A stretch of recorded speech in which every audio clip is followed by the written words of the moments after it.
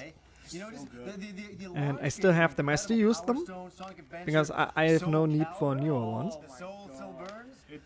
But capturing, I mean, I was on YouTube back then with other channels in German, capturing footage. It was a bitch. It had its quirks, but man, it was fantastic. Such a great game. I've never actually But mostly, if you wanted good quality capture, you actually had to get like a capture card for your PC. No, that you put into the port in the back, and then you put in the like composite cables or so. I gotta cut in here. How much money did you spend? Man, that's Because wild. I I'm remember thankful that we I was now with have my good brother, capture and you software. came in with this huge On PC, we don't need to stone do bag that. full of Oh, But yeah. that Dreamcast stuff. It was real labor of love back then. I paid over $500 is all I And remember. the easiest thing, I- and even I bought cameras the back then machine, I got a sucked. second You controller, know, 2 VMUs, back and I then, bought do you boost air remember and the soul power. flip cams And Sonic from Adventure. 2009 or And so? I mean, that was... Yes. yeah, That it was Those the were awful. YouTube That was awesome. That was standard. really cool. Oh, it was so worth it. And you know, this may sound funny. This is kind of I remember I bought that new And TV yeah, at- Johnny, at the he time, was known for it had S-video. having And a we good hooked- camera. we hooked up You know, the he TV actually through spent S-video, money and we on played his Soul YouTube Calibur for the productions first time. back then. Oh my god, it was like a dream looking at that game. We're like, this And is it holds next up pretty generation. well. It's right now. Oh It's yeah, happening. It's I mean he exciting. made Oh, I HD love it. videos It's so as good. before they Control were alone, available on the YouTube. swords falling in the sand. This We came just- out we in didn't play the game for 2011. 20 minutes. Yeah. Just I would watched say it over. already Great, pretty like, late Man, I know we got to, so many like, the memories early of, YouTube of scene. the Dreamcast, and this is just a little one for us to look back in the But past. it Some, holds up, you know, right? launch, It's when even, it's I mean, I can launched, you probably, saw the oh no, Japanese launch of it, 720p and is then we this saw the one North for American the launch of it, maximum. and it was good. But still, I think like there's so filming many in fans of 720p Dreamcast and out there, you know, having it look honestly, good, it's such a great system. And it's it too was bad not- it died just not a kind of thing. the way it did. It's kind of sad, but we have some great memories of it. So Sega's This farewell was, of the I think, hardware before race the was a iPhone bittersweet 4, one. It right? was sad to see them go, Which had the but first what a way to HD go. With camera such a that I great know system of and on a such phone amazing games. that I mean, looked Soul Calibur, good enough Blue to Stinger, upload Power to the Stone, internet. Seaman. Seaman, definitely. Skies of Arcadia, Shenmue. So So many this was incredible games definitely on the system, really and ahead of so its many time. wonderful memories. Thank you, I can guys. see why he got Until big next time. as a YouTuber. Oh yeah. Hey YouTube, how's it going? This is John, Games81. So this is, I'm very shocked actually. We have not seen a single ad on this. Shows you how old these videos are. They were mainly before they all were monetized. Those were the good old days. We need to go back to that. Yeah. So these channels, you know, I mean, look at how much time Happy Console Gamer put into his video, like putting in the footage, filming it all, cutting it together. Even though it is simple from today's standpoint, on YouTube we see a lot more heavy editing nowadays, just because it's also necessary. Producing that video probably still took like 10 hours or so. Oh yeah. I would guess. That would have been my guess as well. People don't realize how time consuming it is. Even just export video captures can take quite a bit of time. Mm-hmm. I mean, even on my channel, right? I don't do much except for point and shoot. And when I want to really put some time in, I put it on the editing software and I have like 3 clips and 3 different camera perspectives or so. But just, you know, having the energy to get up off the couch and talking to a camera for 20 minutes, it takes a lot more energy than people would guess from looking at stuff. Oh, very much so. And you have to try and be at least enthusiastic and have a bit of energy with it. Yeah. So it's not just rambling on. Yeah, and it is really hard. When people say, oh, you know, YouTubers, they're just clowning in front of a camera, that's not a real job. Doing it proper, I wouldn't say I'm doing it properly, right? But presenting in a way that is entertaining, and even, I mean, you know, you've been on for almost all of the stream, right? Your voice gets a bit sore, and you start to get tired after a while. It is work. Oh yeah, I'm drinking an energy drink just to keep my energy up. Yeah. So we are looking at Gamester81 here. He's still around to this day. He hasn't really changed his video output a lot. He was very big in the 80s nostalgia. Yeah, he talked a lot about things like garbage pail kits, for example, right? These collectible stickers from back in the day. And he wasn't so much a reviewer of video games, but of video game systems. He had a gigantic collection of video game systems from, you know, the Watara Supervision right here, or even the... I never even heard of that. Yeah, I'm not surprised that the you have not heard of that. Yeah, the Vectrix. All of these obscure systems, the Jaguar right here, Game & Watches, even the Panasonic Q. Do you know what that is? Wasn't it a disc-based system? It was it kind is of like a a CD GameCube player with a DVD player. this silver thing here is a GameCube. What? Yeah. They made their own GameCube. Yeah. Panasonic did. Panasonic made their own GameCube with a DVD drive. That's wild. The toothbrush company made a GameCube. Oh, Panasonic also produced the 3DO, man. They had a history in video gaming. Mm-hmm. They even bought the sequel system and then canned it. So yeah, Gamester81, he was big in the console collecting, not so much video games. And he got very big with, I don't even know what, but his channel basically exploded in like, up until like 2012, I think. He had, I think, 80,000 subscribers or so. He was one of the biggest retro gaming channels.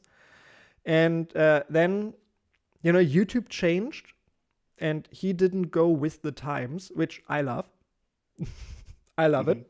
You know, you can see these thumbnails from 2 months ago are basically identical to his oldest, you know, looking at this and that.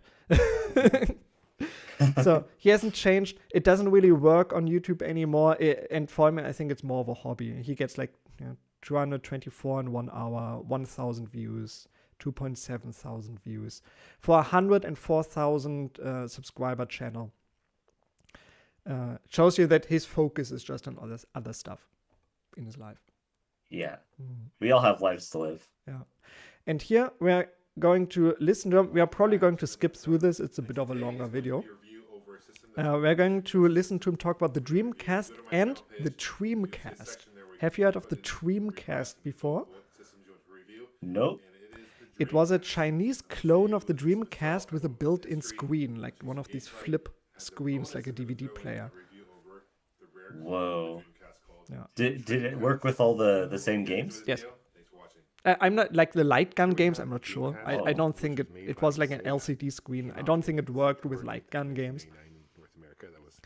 But the games all worked. It was basically a Japanese system. Like most Japanese consoles are, released in November of 1998 in Japan, and it was eventually released in Europe as well. So let's skip a bit forward here. They actually did a pretty good job. But I mean, look at this, right? It's just a shot of someone holding a Dreamcast, putting up some gameplay on here. Still more work than I put into my videos, but still. And you put more than what I put in. Yeah. But I mean, that stuff just worked back then. 194,000 views. I didn't, so that's pretty cool. That was one of the first. Yeah, that would not fly today. No, definitely not. And just put in like information here, now the little ticker in the bottom with extra info. Now that would need some flashy infographic that like a full-time animator spent time on for 8 hours.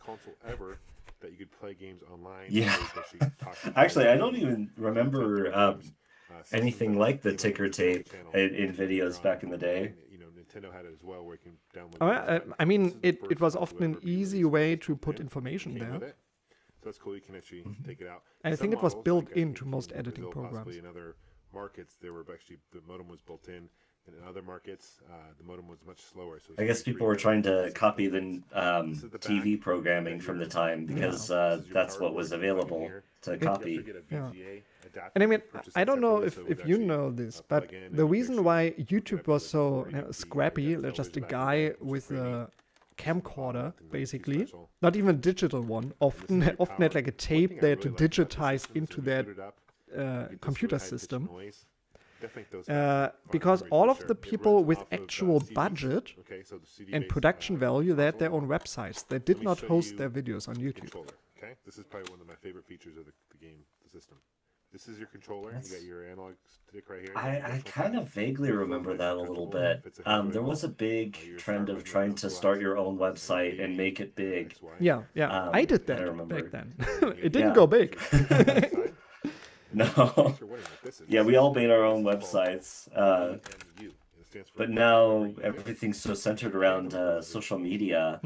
Every big company is focused on marketing through that. Yes. And I mean, videos like even the Angry Video Game Nerd, I'm sure you know about him, right? Yes. Yeah. I mean, he was not on YouTube. This is pretty cool. And actually, really? Yeah. He was on Screw Attack. back actually then. once you're playing like the Sonic Adventures, there's some mini games you can play School with it. Tech was a website, like a Remember gaming Digipet back website. in the day in the late 90s One of was the very first popular, so it's really cool. big like Also saves as a gaming, memory card, like so you can plug it in. one that was you not play owned games by a like sports magazine games like you can play IGN or NFL, for example, GameSpot you actually pick your or place something in like this that. mini screen rather It than was the sitting in front first and like see what you're playing, you can actually pick your homegrown place here. I thought that was very gaming genius. website. Very cool that basically. they did that. That's Orange pretty one right neat. Is here. it still around? In Japan, No, they were bought by Dreamcast is the Rooster orange logo. Teeth, and when Europe Rooster and Teeth in shut Australia, down, the School Tech logo is shut actually down as trademarked well. already by a German company called That's a Tivola. shame. And basically, so what But happened Now it's the- all about those. Dreamcast or Sega, they But the decided owner to of change School the logo Tech, to blue. he So I wanted left to show you at the one blue point, so he wasn't even controller there looks anymore, like, and he or made the his blue own logo. I got network. this I'm from not sure Charlie what from it's Sega. named, Thank you, Charlie, for but I sending don't that. watch it. I just want to show you the same exact thing. I actually prefer. Now it's all about the independent creators Now, on when this social initially first media. launched, the But Dreamcast, I mean, That's what people independent pay attention to. creators, the first two they weeks all of have North gigantic America, they teams sold a behind total them. of 500, now. almost about a half That million is true. consoles, which is a lot. Even the small Everyone ones. has their. July and September of 2000.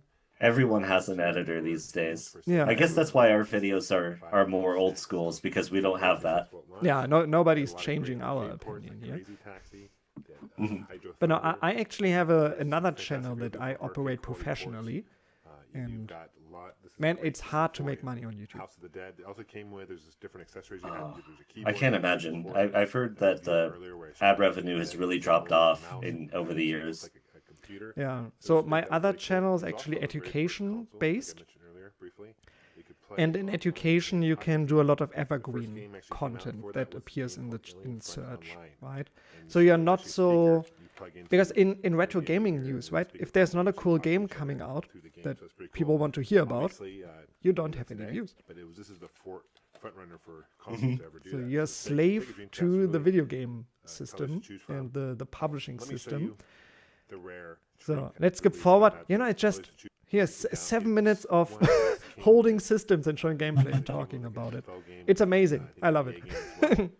Yeah, me too. It's a shame that YouTube is so trend-based. I think the other social media platforms tend to be a little more consistent with how retro content does, Yeah, definitely. because people are really looking for it.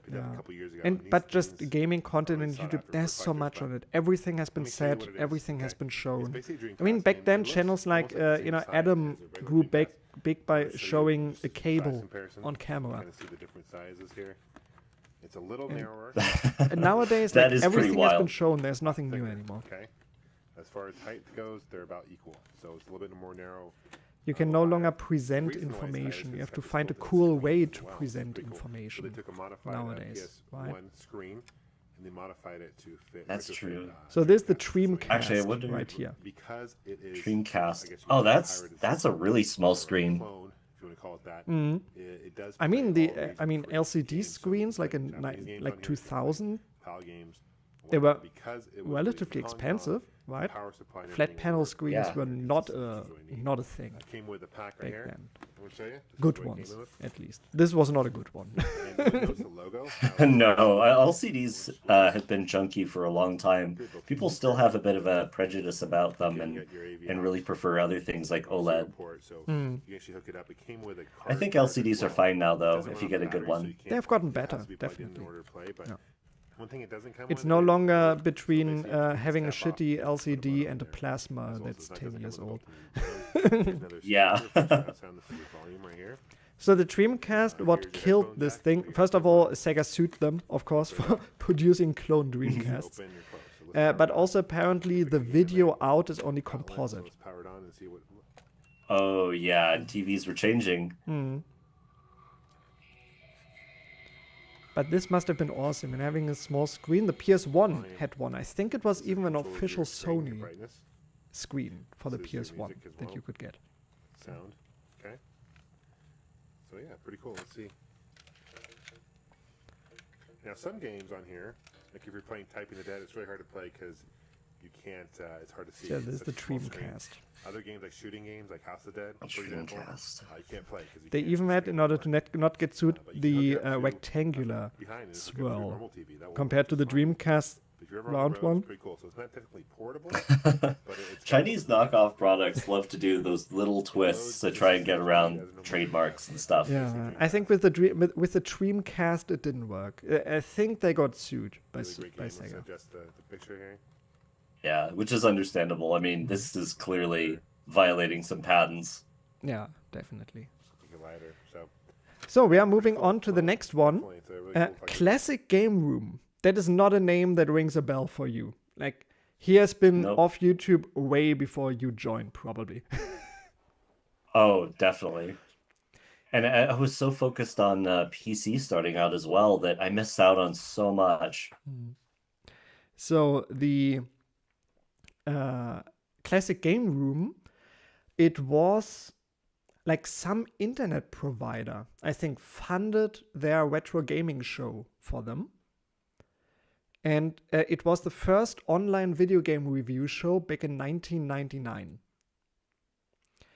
And they actually reviewed Dreamcast games when they came out. No, they're basically the On only online YouTube. videos for an online retro video game show from that time. Oh my gosh. That's historic. Yeah. Because back then it was pretty much TV shows like G4, right? Oh yeah, it was on TV. Like everything wanted to be on TV. There were so many YouTubers who got their own TV shows or invited to TV shows, because nowadays, like, TV shows put their stuff on YouTube. Back then, YouTubers wanted their own TV show. It was the other way around. Now you see people like celebrities, like A-class actors, having their own YouTube channels and putting crap on them. You know? It's just how it works now. Yeah, you gotta. Everything's changed. Yeah. People thought the internet wouldn't change anything. No, it changed everything. It changed everything. Like social media, I would say, ruined a lot of stuff. Oh, absolutely. It's all about, there's so much rage baiting and negativity on social media these days. And that's something that we miss about old school YouTube. Oh, yeah. Like when people were just doing it for fun. It was a different time. Nowadays, like when I'm trying to chase trends, right? When I see a video not performing, I try to figure out why. Even though, I mean, sometimes it's sad to talk to an audience of like 3. But we do it for the love of it. And it's easy That's to why it's fall fun into the to trap. find. Yeah, my recently most watched videos were like all Pokemon videos. I could do Pokemon videos all the time and probably grow bigger, but I don't want to talk about But Pokemon that's not all fun. the time. Yeah. And you Yeah, see it that gets a old. lot. I did love your video about the Pokemon typing game. That was wild. That was one of the better performing ones for the channel, yes. So, we're going to watch Classic Game Room now. So, they got cancelled after a year or two back then, like in 2000. And then he revived the show in 2006 on his own. And I mean, look at the editing. You know, that was A-class editing right here. And this is from 2009. And looking at this, you know, it's 1080p, high quality video. I think 2009 was before 1080p became possible on YouTube. However, if you uploaded a 1080p file, once they made the switch, your video would still display in 1080p. So they saved the original resolution.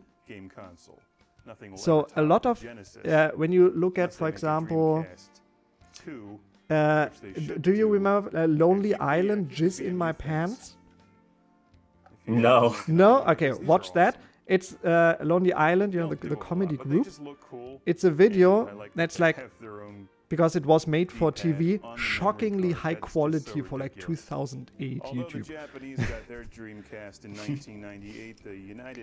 And I mean, like and this. I complain about. Oh, sorry again. I complain about the quality of 4K video on YouTube with how compressed it is, but we have come a long way. Oh yeah.